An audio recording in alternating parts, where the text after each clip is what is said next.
Kai Alhikima ma abin naka yayi yawa. Yan fim ne yan daudu, yan fim ne yan iska, ga ka tawagan yan iska, banza mai macaccen zuciya, yan daudu.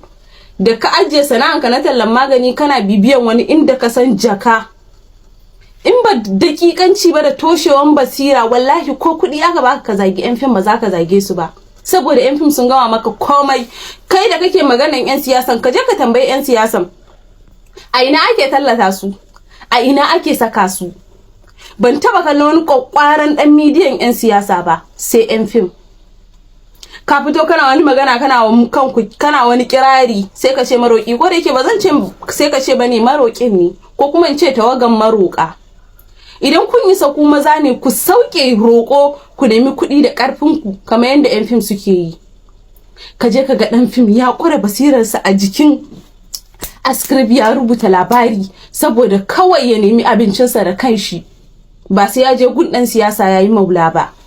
Kuna nan kuna yawon maula amma kana zagin yan fim wai me ma kake yan iska. Ga ka babban nan iska nan mara basira da kiki, asaran haihuwa.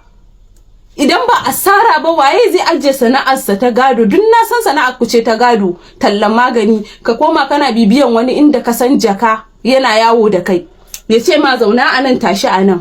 An mai da kai sai ka ce wannan abin da ake amfani da shi da remote, da yake shi kuma wancan mijinta ce ne, duk abin da ya ta faɗa shi zai yi.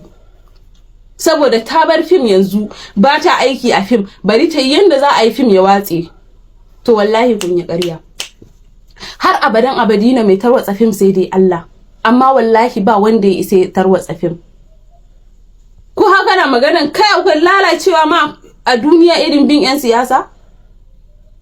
Duk wani shirka da wani masifa da wani bala'i yana cikin harkan siyasa.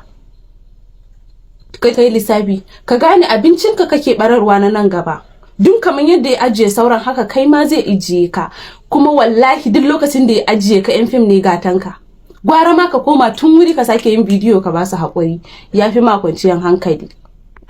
Wallahi kuma mun san komai, mun san abin da ke faruwa, ka sani mun san komai.